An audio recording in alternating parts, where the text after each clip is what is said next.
Assalamualaikum warahmatullahi wabarakatuh.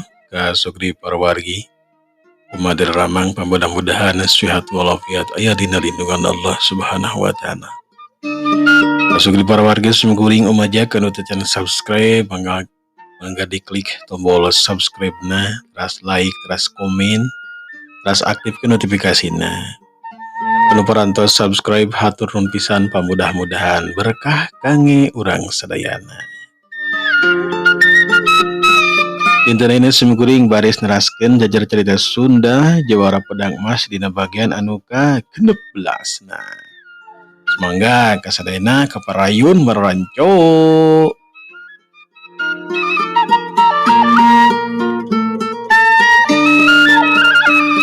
Atuh uyang sok we banekul mah di kamar eta tong kelem di luar kiris. Asa wios mah janten ngarepotkeun we abdi ka mah. Naon sok geura istirahat kadinya. Modrapati hari teh teu panjang mikir supaya ka kamar koledag we hari teh dina dipan keur sare menikeun katibra. Sedengkeun mengaak di hari teh babantu ka pribumi sabisa-bisa we sangkan tereh beres cenah. Mantuan beresan dahareun, mantuan bebersih jeung sidori di luareun imah. Kasugri parwargi urang kocapkeun ba'da isya. Di jalan satapak hari teh aya dua urang jalma nu kraleumpang. Anu hiji ngorakene anu hiji deui mah geus aya umuran. Duanana leumpang ngegedig sangkan tereh tepi kanu dituju. Saha eta jalma teh sing manahoreng kom dangu si Dorga jeung Kidangke guruna. Kidangke hari teh cumarita. Yuh deh henteu imahna teh Dorga. Geus caket ki guru sakedapi oge bakal tepi geura. Duanana teras leumpang ngegedig hari teh. Teguh sidelas raog duanana tepi ka imahna Basobur. Dan taparagan tawang we si Dorga hari teh cumarita kalayan bedas. Basobur, keluar! Dewek anu katelan si Dorga geus aya di buruan imah ye. Dewek hayang ngadu jajate jeung jalma anu geus ngubaran kanyikar bini. Sok buru keluar. Anu di jero imah hari teh cing koregiat karageteun. Modrapati hari teh mere isarah ku leungeunna sangkan tenang, sangkan kalem cenah. Ulu terak panto imah dibuka ku Modrapati, jerut-jerut Modrapati jeung Mang Agdi keluar ti imah terus leumpang keburuan. Harita Modrapati. Tak kitu atuh Dorga keluar. Ulah nyumput wae ciga bencong sia. Dari eta saha? Guru Anjelin. Bagi alur urang depungkeun di dieu ye. Sukanan we tu urang teu bisa manjangkeun babarayaan. Sia gagaba dina cuma itu goblok. Yang buntung beungsat teh Nyapi ku yari bisa masuk maju bebarengan jeung guru anjeun Dorga. Sakagok ngelawan lagi ari ngalawan anjeun sorangan mah. Setan adalah sia. Sia geus ngahina ka dewek jeung guru dewek Kidangke. Modar sia. Iya. Si Dorga cikeunna mah geus teu kuat lila-lila cumarita. Dina geus kaanteupan ku amarah dina dadana.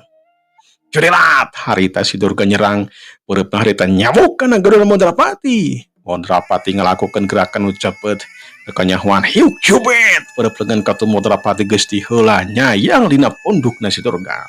Alanyong gebluk si Dorga harita teh rubuh. Si Dorga teu nyangka dirina ku sakali serangan langsung rubuh kana taneuh. Sakara oge mancukeun tangtunganana. Curilat sat ramu leungeun katu Modrapati geus antel dina dada si Dorga. Puguh si Dorga kaget pisan harita. Jadi lesia teh weuna naon geuningan katun gawe babacot nu tarik di telah kosong bolong-bolong. Jauh Kidangke maju. Kalawanan si Dorga mah asa ngalawan pabanyit.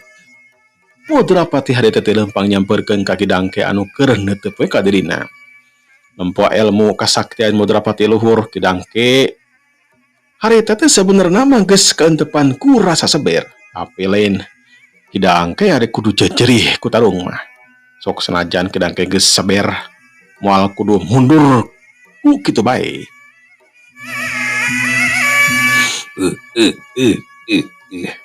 Ilmu anjir memang hebat deh. Sekurang bibitian. Sudirat kidang kena rajang make jurus ampuhna. Kecepatan gancang dari gedor rosa hari tadi. Montrapati bisa ngerti ilmu silat kidang ke. Itu bisa dianggap remeh hari tadi. Itu bisa dianggap enteng jeng itu bisa dianggap remeh. Hiu gerugdes. Sakabe serangan kidang ke langsung ditakisan udua lengan Montrapati. Julung kelayang kidang ke loncat. Hiu suku katun hari tanya lebarkan ada Montrapati. Montrapati hari tengah lepat pindah tempat. Los serangan kidang ke kena sasaran. Oh, ilmu anjing teh memang hebat kidang ke, tapi masih ayah di sana pun kula. Jadi tong harapkan hayang menang sia datang tuh sia teh bakal yang kurewek. Sombong sia goblok. Hanya wajar we sombong oge. Da bakal kabuktian dari anjeun anu bakal ngejongkeng raya. Ya. Olepat ciri Montrapati hari tengah lepat dekat tuturkan udua penon kidangke. Hiuk pedep katuna hari teh mata nengal pisan dina dana kidangke. Hiuk jebrot. Wah. Cengkang kelayang gedebut kidangke hari teh mebet karatane. Kidangke kusakali tenggelan hari teh nangkarak pengkang barejeng gagaura nyeri. Montrapati hari teh ngadeketan ka kidangke. Dina waktu hari teh kidangke nyokot jarum rahasia dina tina jero saku bajuna. Montrapati harita tepak daku digigireun kenca kidangke. Siap harita kidangke mabetkeun hiji jarum racun kena beungeutna Montrapati. Untung Montrapati harita malecat. Siap bos, jarum racun teh lepas ka tukang. Siap cerap, jarum racun anu dibebetkeun ku kidangke harita kena pisan kena beuheungna si Dorga. Anu keur nangtung we harita, si Dorga kacida kagetna teu nyangka dirina anu bakal kageunaan ku senjata rahasia guruna. Dorila cengkang kedebut si Dorga harita mebet kena tanah. Banget sepa karalak we si Dorga paragat nyawana ku jarum racun kidangke guruna. Kakak Montrapati harita seuri jeung sedikeun kalakuan kidangke anu geus hasil mayahan muridna sorangan. Da memang kudu kitu Gi. Murid sorangan payahan we tuman boga murid bodoh seperti gitu mah. Kecape-cape maraban. Jalma model gitu mah Gi. Dan kita bisa nanaon dada karasa makin engap harita. Kondisia alu kadewe kedangke. Ayeuna kene bakal cager. Lamun sia tetap ngalawan maka sia bakal kojor kedangke. Kita masuk we pilih mendingan modar apa mendingan salama.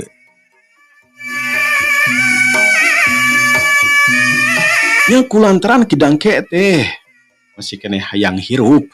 Dirina harita teh cumarita ampun-ampunan.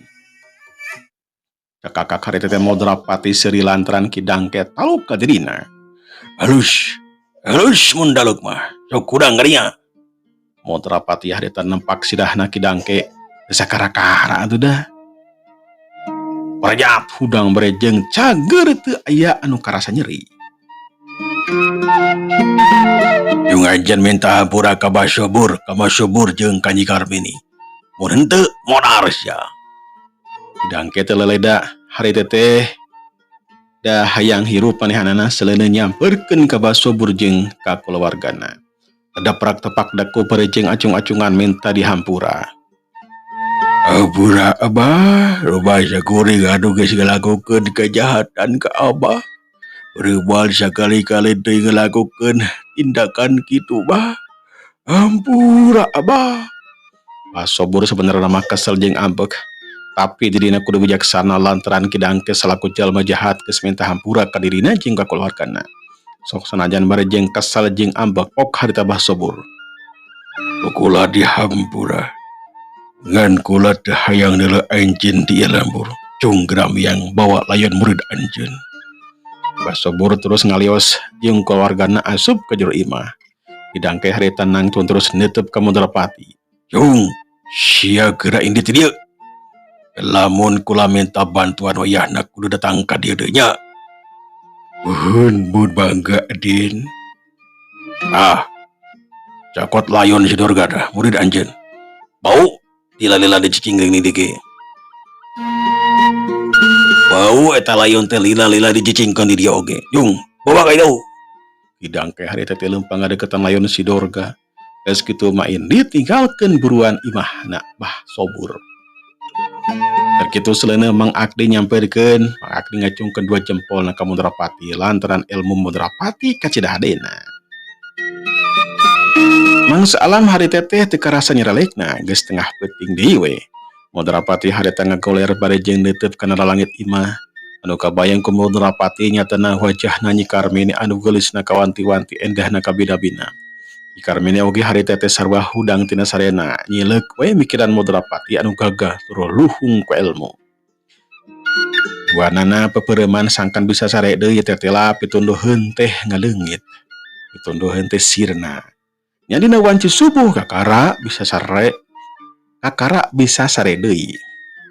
Kakara duanana sare di kamarna masing-masing. Mbah Sobor jeung Mas Sobor teu wani ngaganggu ka anakna jeung ka Mudrapati. Diantepkeun bae nepikeun ka jam 8 isuk-isuk. Telila Nyi Karmini keluar di kamarna terus mandi ke pancuran. Mudrapati oge telila keluar di kamarna terus iuk di tepas. Keur kitu seleuna si Dori nyamperkeun ka Mudrapati. Punten Den, pilih bade ibak, mangga kapengker we Den. Ya andukna. Mudrapati harita nangtung terus nuturkeun ka si Dori. Kebrus mandi, harita teh menikah rasa seger pisan. Sabadana beres mandi, brak we harita teh dahar bala kecerakan. Sedengkeun Mang Akdi teu peutingkeun oge geus balik, sok bisi pamajikanna dedeupeun cenah. Sabadana areng sedahar pok Mbah Sobur harita teh cumarita ka Mudrapati. Aden, punten Abah bade sumangem anu kacida pentingna. Ngeunaan si Nyai teh kumargi si Nyai teh. Biasa damangna teh ku Aden, magat teh mimitip we ayeuna Abah masdakeun si Nyai ka hidup. Ayeuna kene ku Abah dikawinkeun, sangkan hidup duaan bisa hirup babarengan ngabina sagara rumah tangga. Si Nyai geus satuju jadi teu kudu ditanya deui si Nyai mah. Mudrapati harita ngajenghok tapi dina jero hatina mah surak bunga da memang kitu kahayangna oge. Nyi Karmini oge sarua bunga harita teh. Uring mangiringan we Bah kumaha saena nya upami nilikana kagelisanana mah saha anu teu kabeng bata teu ku Nyi Karmini anu gelisna kawanti-wanti endahna kabina-bina. Ya Abah oge ngarti dina pada kitunana mah. Dori jung tiang heula Pak RT ayeuna keneh urang kawinkeun si Nyai jeung Jang Mudrapati. Si Dori teh leleda langsung indit niang Pak RT. Tekung sedela Pak RT teh rojol jeung si Dori. Mbah Sobur langsung kana pokok persoalan harita teh. Nya cindekna mah Mudrapati resmi we dikawinkeun dina poe harita. Saminggu ti harita kakara Mbah Sobur hajat rongkah mencit munding hiji, mencit domba 10, paling hayam 30, atau mencit hayam 30. Sakabeh jalma di eta lembur tamplok ka imana Mbah Sobur. Nu datang ngucapkeun selamat loba anu mere kado loba.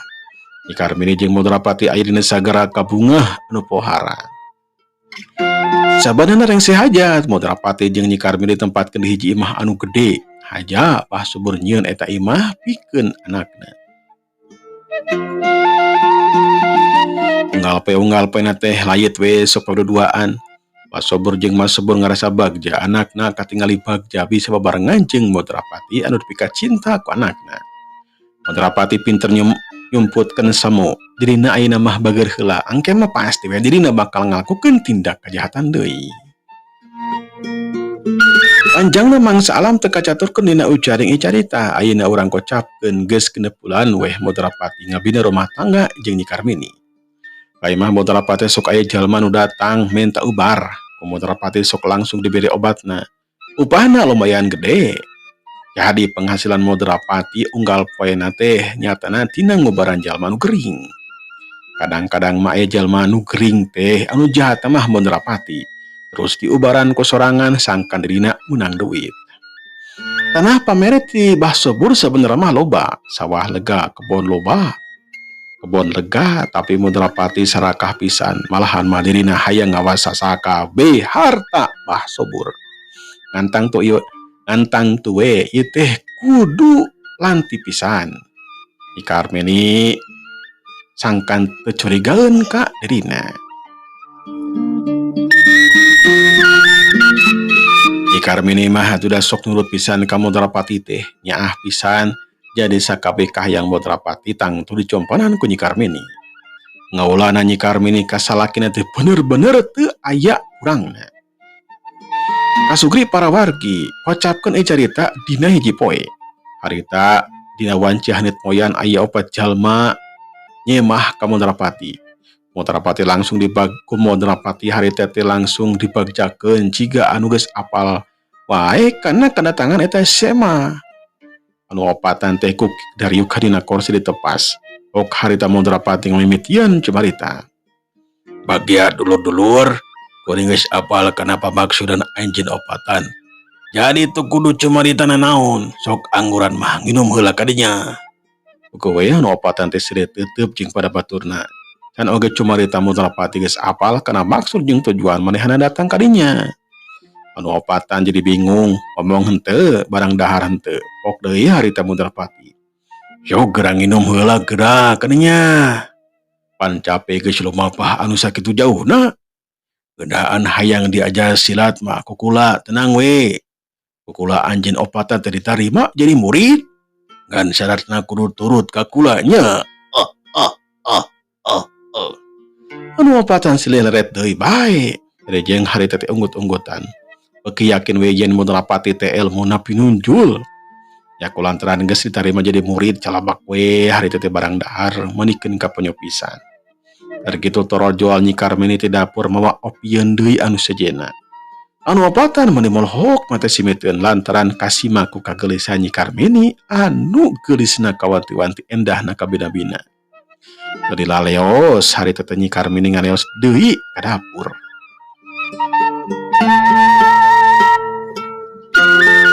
Ok harita teh Modrapati cumarita. Wewe anu bieu nyatana pambajikan kula anu katelah Karmini. Kade anjeun opatan ulah wani-wani ngaheureuyan ka pambajikan kula. Mun ngaheureuyan modar sia bagianana. Anu opatan harita murengkeun sieun ku Modrapati. Ok anu saurang harita teh cumarita. Nepangkeun agan, abdi anu katelah Badra, anu ieu Adeng, anu ieu Barko jeung anu ieu si Janung. Hatur nuhun parantos diangkat janten murid. Ayeuna tugas abdi opatan teh naon agan? Tugas anjeun gampang, engke penting kukula di pejaan. Ena mah hayu urang kaburuan kukula dites heula kana kabejus aranjeun obatan. Modrapati harita teh nangtung anu opatan sarwana rangtung terus turun kaburuan. Waktosna parantos siap kom dangu. Insyaallah danten anjing urang teraskeun dina bagian anu ka-17. Semangga wilujeng kantun kasadayana. Wassalamualaikum warahmatullahi wabarakatuh.